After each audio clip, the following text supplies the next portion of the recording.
Alhamdulillahi Rabbil Alamin wa sallallahu ala Sayyidina Muhammadin wa alihi tahirin.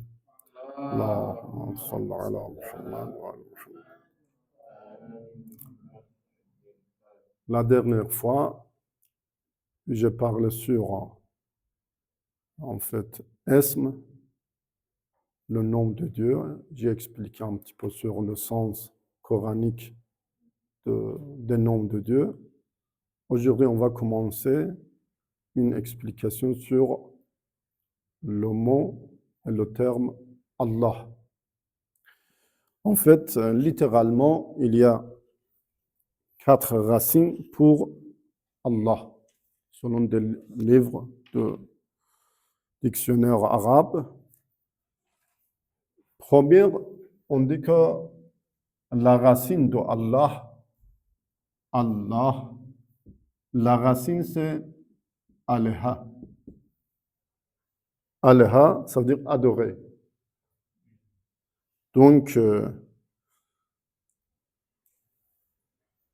ça c'est adorer. Et après, Elah, Fi'al, au rythme de Fi'al. D'accord? Elah, au rythme de Fi'al, il a le sens de Maf'oul. C'est comme on dit Kitab, ça veut dire Maktoub. Kitab, ça veut dire écrit. Kitab, c'est Fi'al. Donc, comme on dit Kitab, dans le sens égal, Maktoub. Alors, Elah, ça veut dire Ma'lou, ça veut dire adorer. Ça veut dire Ma'aboud, adorer. Et après, donc, c'est pourquoi on dit Dieu, Dieu avec des minuscules.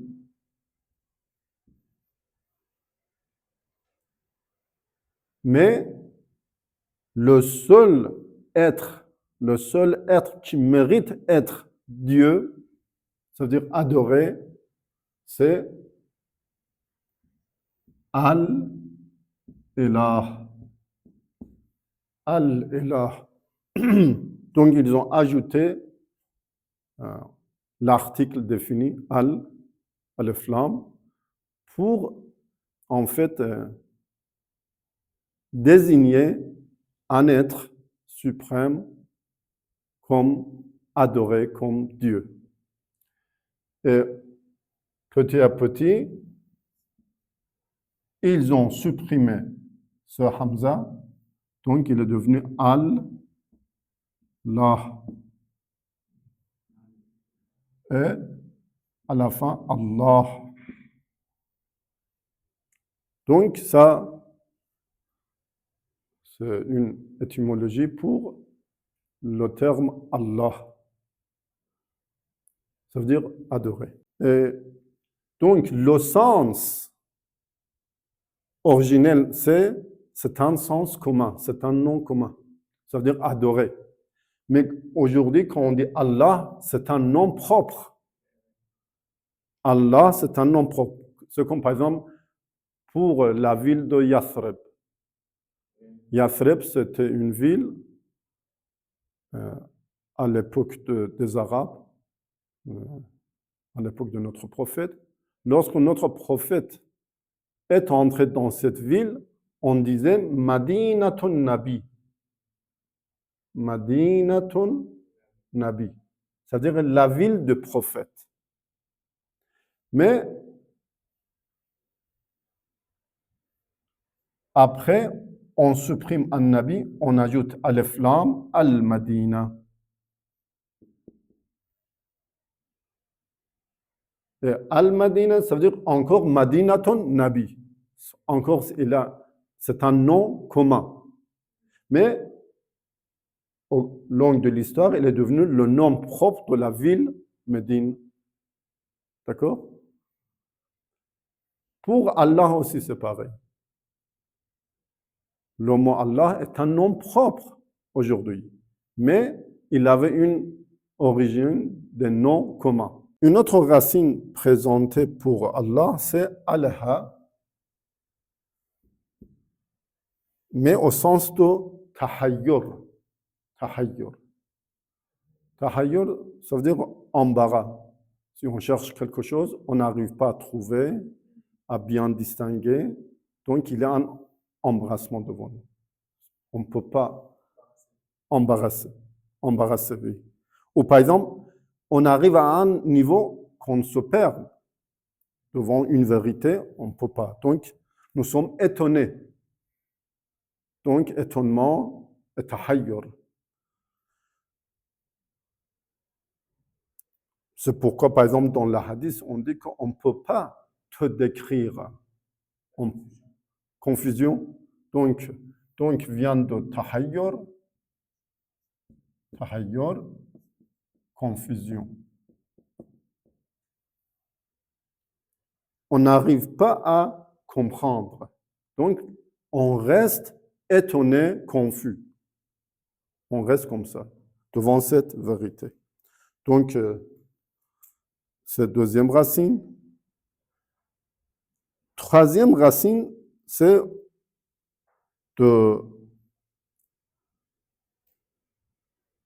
valaha,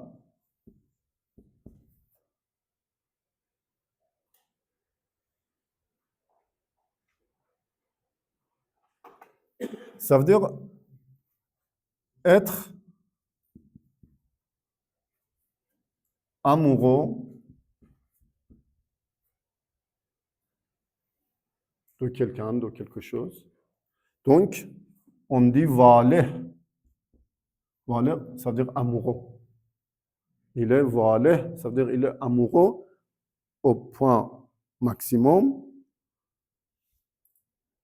Donc, toutes les créatures sont amoureuses de Dieu.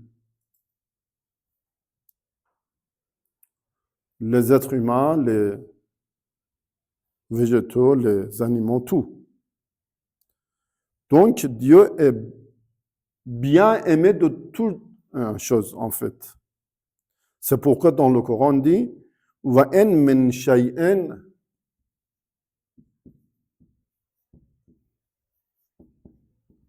إلا يسبح بحمده ولكن لا تفقهون تسبيحهم. Amoureux. Donc, وَإِن مِّن شَيْءٍ, ça veut dire toute chose. Toute chose glorifie Dieu par louange. Ça veut dire, en même temps qu'il glorifie Dieu, il loue Dieu. Mais vous ne comprenez pas leur glorification. Vous ne comprenez pas leur langage.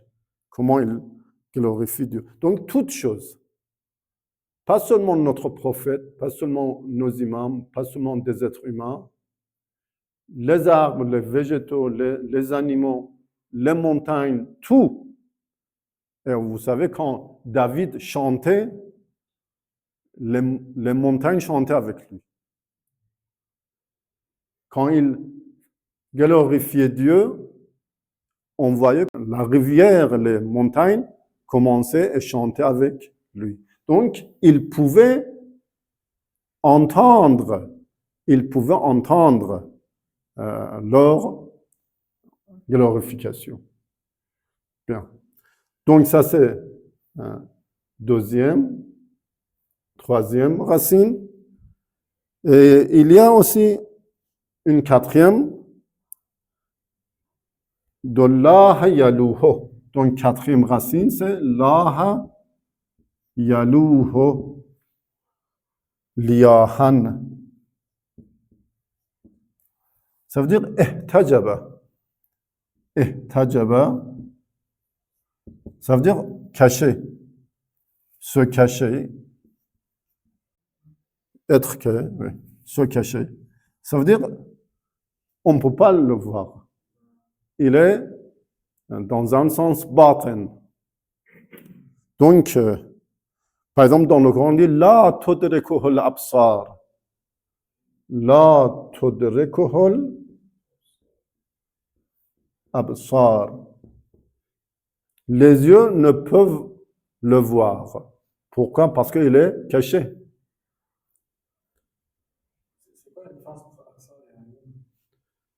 Absar, c'est pas seulement les yeux, ça veut dire les facultés de vision. C'est pas seulement les yeux des êtres humains. S'il y a une faculté qui peut voir les choses, même par exemple, aujourd'hui, par l'ordinateur, par l'intelligence artificielle, par n'importe quelle manière, qu'on peut avoir une vision. C'est pas possible. Aucun moyen peut voir Dieu. Ni aujourd'hui, dans cette vie terrestre, ni dans le jour de la résurrection. On ne peut pas voir physiquement Dieu. Donc, la tudrikuhul absar. Et absar, c'est le pluriel de basar. Basar, ça veut dire les yeux, mais plus général que les yeux humains. N'importe quel œil, on peut dire.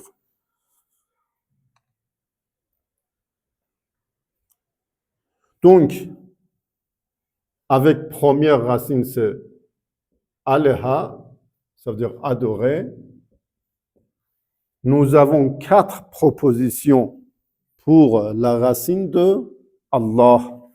Et dans tous les cas, Allah, c'est en fait le nom propre pour Dieu. Mais il a en fait un passé des noms communs. Pourquoi? Parce que au niveau de l'essence, au niveau d'essence de Dieu, ne sont pas présents à ce niveau-là. Donc, on ne peut pas vraiment donner un nom à Dieu. On ne peut pas à ce niveau. Au niveau de l'essence, il n'y a rien. Il y a seulement l'essence. Nous ne sommes pas là pour, en fait, conceptualiser. Non. Donc, on utilise les concepts ici, sur la terre. C'est-à-dire la terre des manifestations. La terre des manifestations divines nous aide pour connaître les attributs de Dieu et par ces attributs, on attribue un nom qui est le plus beau nom à Dieu. Sinon, nous ne sommes pas présents à ce niveau-là. Au niveau de l'essence, seulement existe l'essence. C'est tout. Donc, on dit alim. Comment on a pu qu'il est savant? Parce qu'on connaît qu'est-ce que le savoir, etc.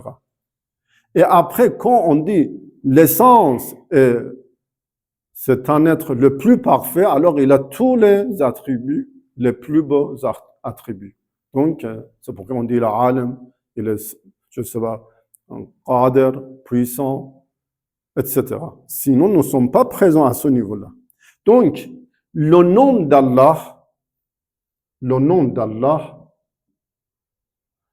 pour l'essence, c'est un nom conventionnel, dans un sens. Parce que on ne peut pas, il n'y a pas un nom à ce niveau-là. À ce niveau-là, il n'y a pas des attributs, comme on connaît. Comprenez? Nous sommes obligés d'utiliser un mot, sinon on ne peut pas vraiment se référer à ce niveau-là. On ne peut pas. Mais pour expliquer un petit peu, je suis obligé de dire un mot, en fait, un terme. Sinon, même le mot essence n'est pas bon pour... On dit raïbul ghuyub, ça veut dire le cachet du cachet. On ne peut pas. On dit hova. On dit hova dans un sens. Hova. Mais même le mot hova n'est pas exact. Parce qu'on peut dire que le mot hova, le terme hova, se réfère à un niveau encore plus bas que l'essence. De toute façon, Allah, si on utilise pour se référer à ce niveau-là, c'est un nom conventionnel. Parce qu'à ce niveau, il n'y a pas des attributs qu'on peut vraiment distinguer. Les noms que nous avons, par exemple, on dit Alim, Qadir. On a dit que tous ces noms-là sont essence plus attribut. D'accord? Ça, c'est la formule générale. Et par les noms, on peut se référer à l'essence, mais à travers d'un attribut. Sans attribut, on ne peut pas. C'est difficile, on ne peut pas. Donc, oui, par les noms, on appelle Dieu. Mais c'est comme par exemple un poisson qui est dans l'eau. À chaque fois qu'il veut se référer à quelque chose d'autre, il passe par l'eau. Il ne peut pas se retirer de l'eau pour voir quelque chose. Toujours, il est dans les manifestations divines. Nous sommes toujours comme ça. Donc, on utilise le terme Allah dans deux sens différents. Une fois, on dit Allah essentiel, Allah dans le sens de essentiel, ça veut dire que c'est un nom pour l'essence. Dans ce sens, il est conventionnel. Deuxième sens, c'est attributif. Ça veut dire Allah, il explique quelque chose. Dans ce sens, on dit Allah Jami'un. Sifat al-Kamal. Ça veut dire tous les attributs, il y a des attributs pour Dieu, il y a plusieurs, mais tout ça se concentre en Allah. Allah attributif. Allah attributif. C'est-à-dire, ce n'est pas le nom conventionnel de l'essence, non. C'est un nom qui explique. Quand vous dites Alim, il explique quelque chose pour nous. C'est-à-dire Ilm, le savoir. Quand vous dites Qadir, c'est-à-dire la puissance. Mais quand vous dites Allah, vous voulez parler de l'essence, ça veut dire quoi? On ne sait pas. Vous voyez? Alors, mais si on utilise Allah dans le sens attributif, ça veut dire on se réfère à une présentation, à une manifestation de l'essence qui, en fait, comble tous les attributs de la perfection. C'est-à-dire, il a tout. Donc, Allah, il est Alim, il est Shafi, il est comment? Qadir, puissant, Hay, tout. C'est pourquoi, par exemple, si nous sommes malades, on peut dire Ya Shafi, on peut dire Ya Allah. Parce qu'Allah généralise tout, englobe tout, rassemble tout. Donc, c'est ça. Allah est, puissant, Allah est...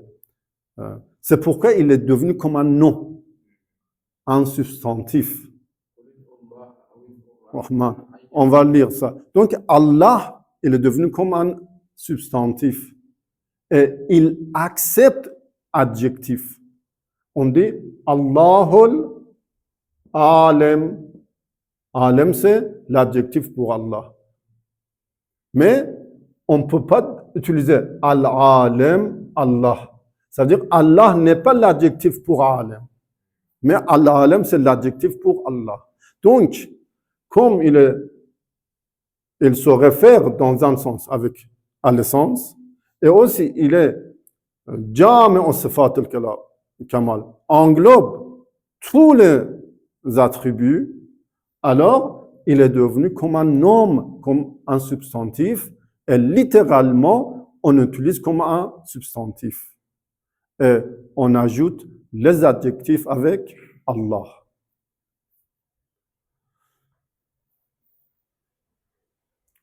Ça aussi, c'est important. Donc, Bismillah,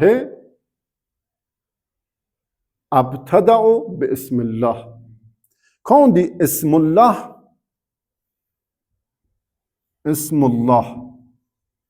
on peut avoir deux sens. Ismullah, c'est-à-dire le nom de Dieu, le nom d'Allah. On peut dire le nom de Allah, c'est-à-dire le nom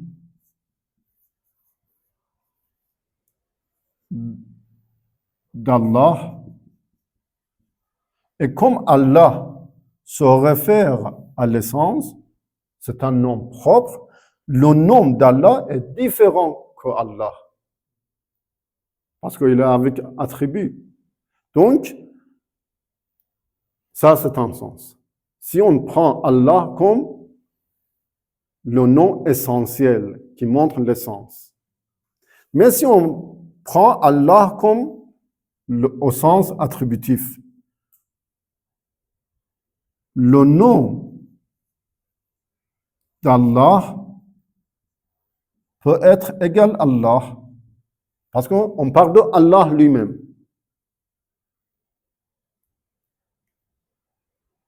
On dit Ezafe Bayaniye.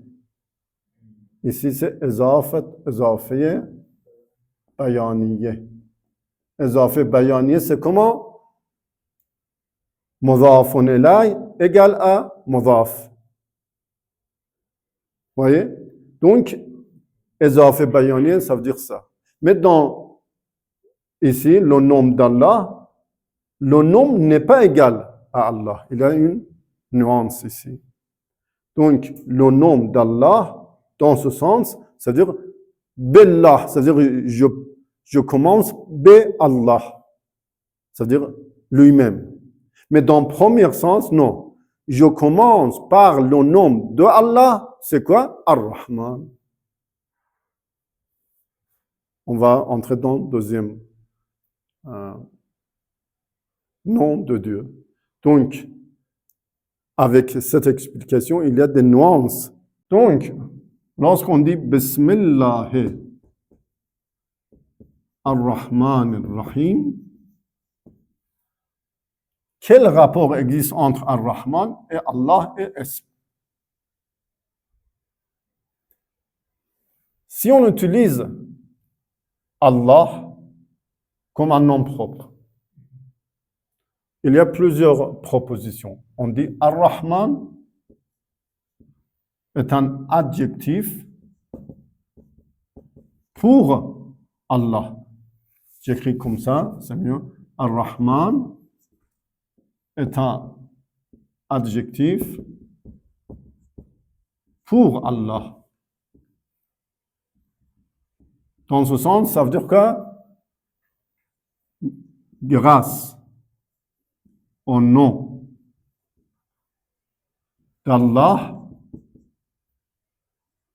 qui est, ça veut dire Allah, qui est miséricordieux.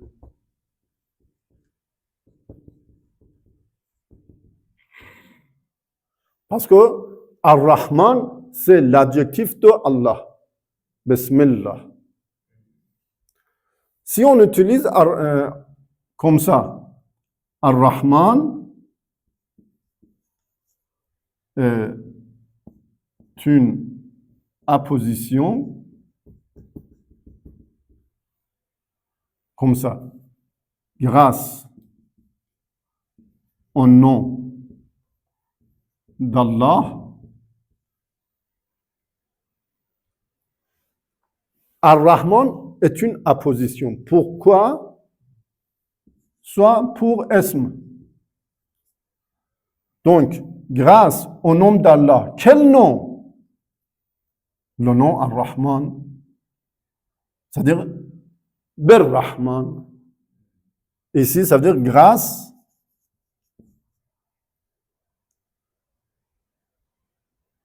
Comment je peux écrire? Grâce au miséricordieux.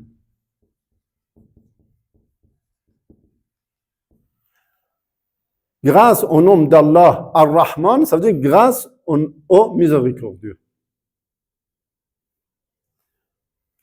Mais si j'utilise Ar-Rahman comme une apposition, mais pour Allah, il devient, ça veut dire il a un sens pareil à première. Seulement, dans la grammaire, il y a une nuance. Ici, c'est un adjectif, mais ici, il n'est pas adjectif. On dit badal. On dit apposition. Donc, si on utilise Ar-Rahman comme une apposition pour Allah, le sens de Bismillah ar-Rahman ar-Rahim sera comme ça. Grâce au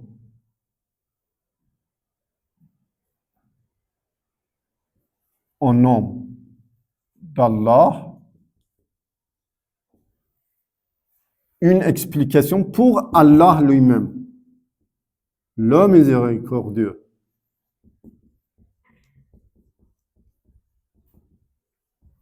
Donc, il faut dire le miséricordieux. On dit grâce au nom d'Allah, le miséricordieux, c'est explication pour Allah. Parce que miséricordieux est une apposition pour Allah.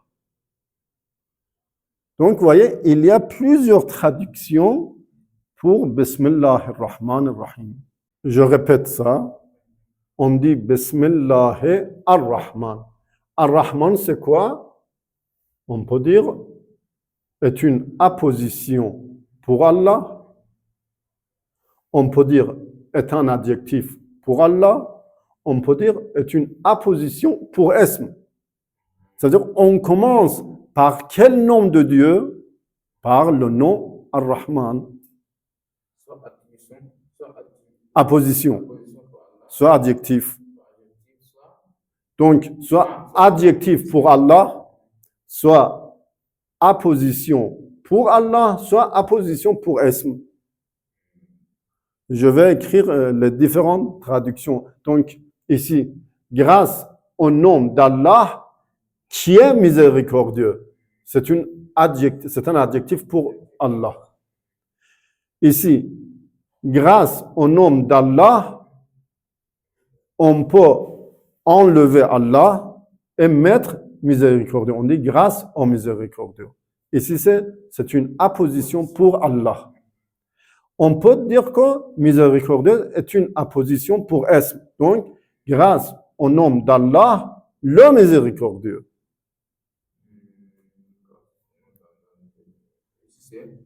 Apposition pour Ism. Ism. Ça veut dire, il explique Ism.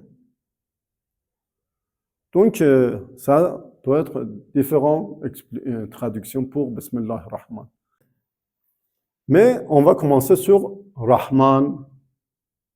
On va analyser Rahman. Rahman vient de Rahma. Rahma.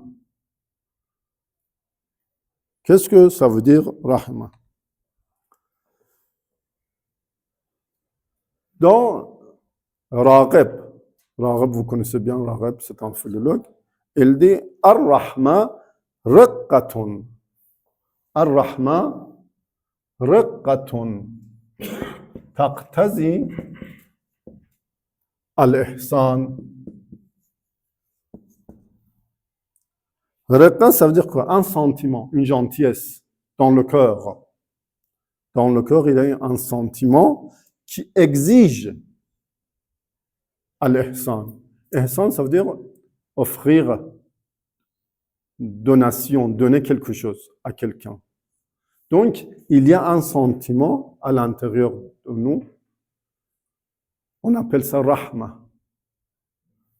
Et grâce à ce sentiment, on dit on doit donner quelque chose à, par exemple, un pauvre.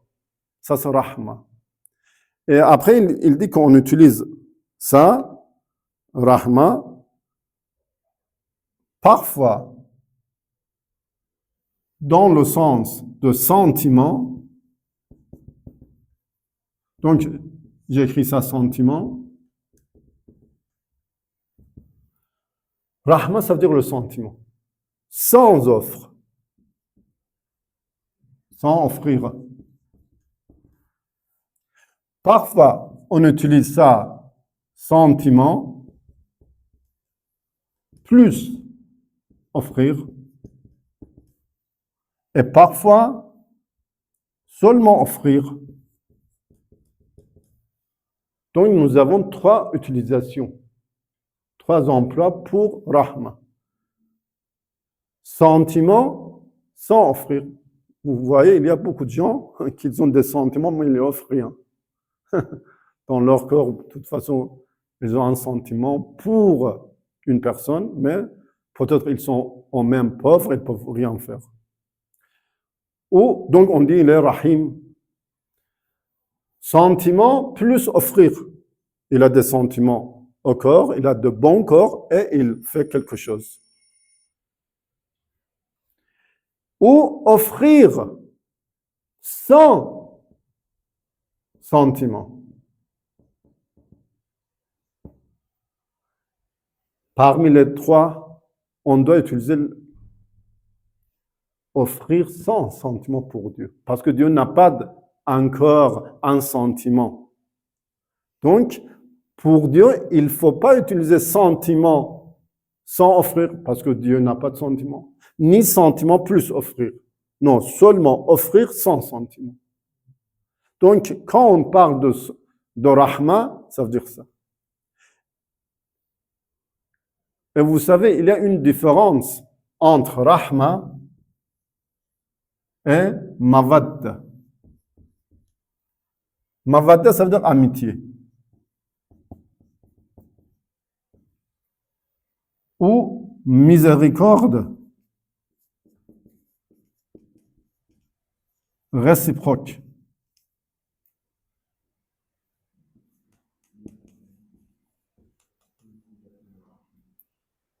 C'est pourquoi dans le Coran, il dit que nous avons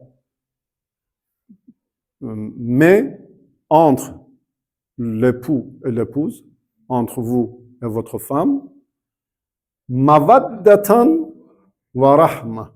Mawadda, ça veut dire une amitié réciproque. Vous donnez quelque chose à elle, elle vous donne quelque chose. Ça veut dire il y a presque on peut dire une, équivalent. Ça veut dire ils sont équivalents. Si vous l'aimez, parce qu'elle vous aime, sinon, non. Ça, c'est mawadda. Et vous savez, pour régler les problèmes familiaux, qu'est-ce qu'on doit faire? On doit ajouter rahma. Rahma, ça veut dire une amitié sans attendre quelque chose de l'autrui, de l'autre personne. Donc, vous utilisez votre sentiment, votre offre, sans recevoir rien. Donc, s'il y a des problèmes dans une famille, parce que nous sommes toujours dans mawadda, c'est-à-dire on donne quelque chose et on attend qu'il nous donne quelque chose. Sinon, non. Mais pour régler, il faut utiliser aussi le rahma. Parce que rahma, il n'attend rien. Donc, Dieu est rahim. Dieu est rahim, ça veut dire quoi? Ça veut dire il donne, il offre sans attendre quelque chose. Vous voyez?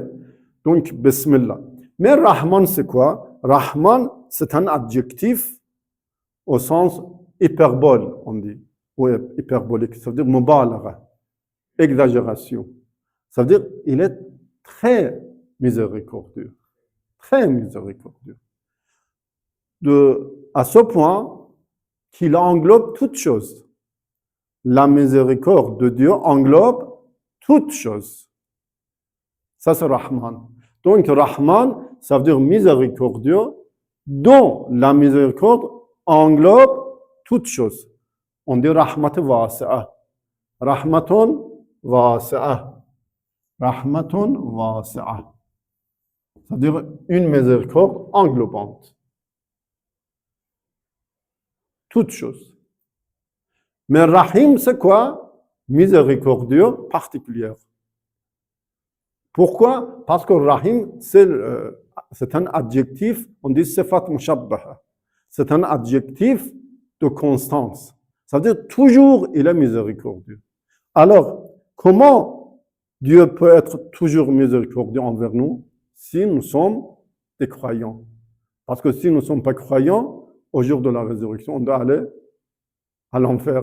Là, il n'y a pas de rahma, il n'y a pas de miséricorde particulière.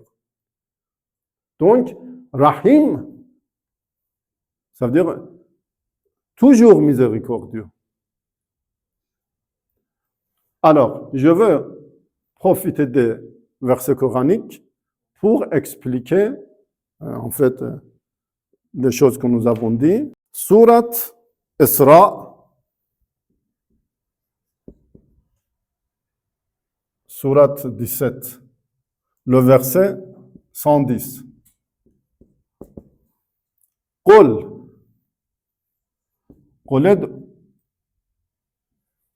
الله أود الرحمن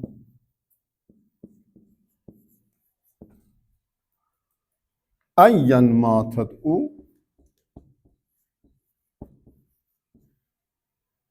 فله الأسماء الحسنى. Il y a le reste. Donc, il dit à tout le monde, au prophète, il parle au prophète que tu dois dire à tout le monde, Od Allah avec Ar-Rahman. Appelez Allah ou appelez Ar-Rahman, c'est pareil. Pourquoi? Parce que la miséricorde englobante, c'est presque égal à Allah. Vous voyez? Et on a tellement utilisé Rahman au lieu de Dieu qu'il est devenu presque un nom propre pour Dieu.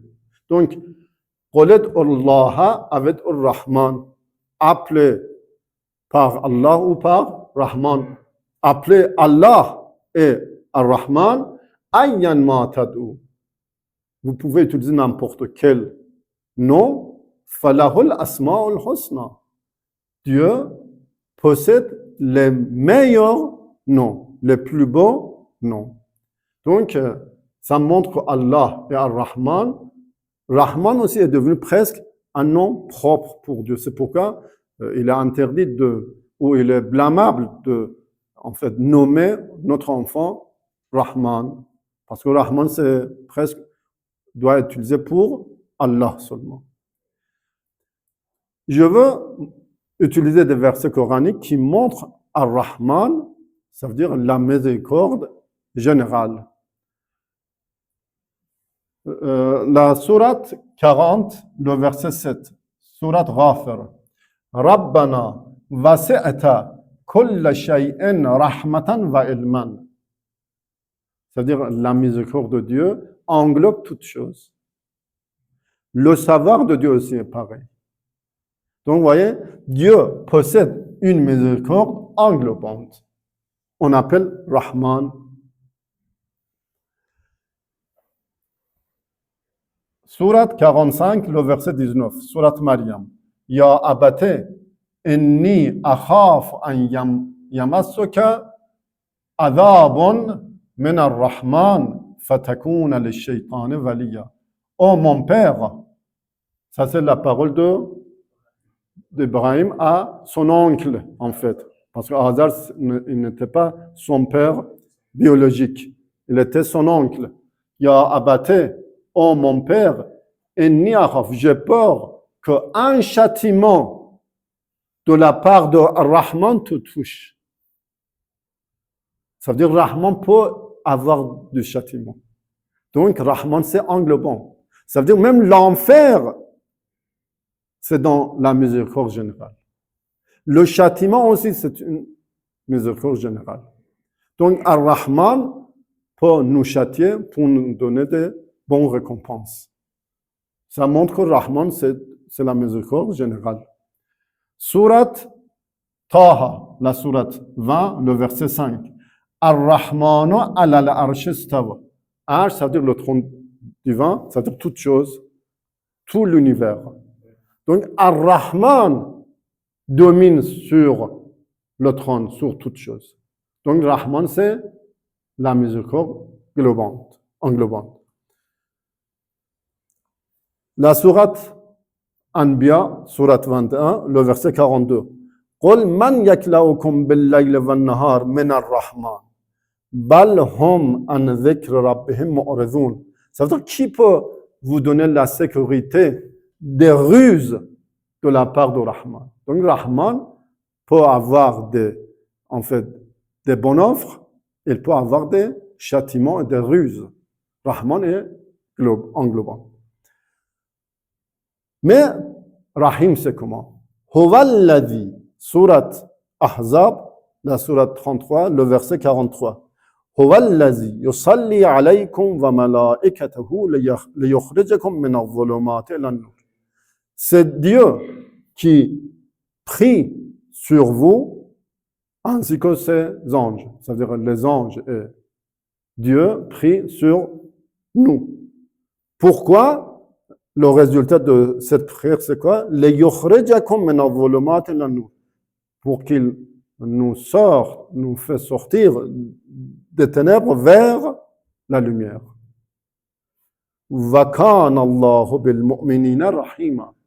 Dieu est miséricordieux envers les croyants. Ça, c'est quoi? Rahim. C'est pas Rahman, c'est la miséricorde particulière. Bien sûr, il est envers les croyants aussi Rahman. Mais ici, on doit utiliser Rahim parce que c'est particulièrement pour les croyants.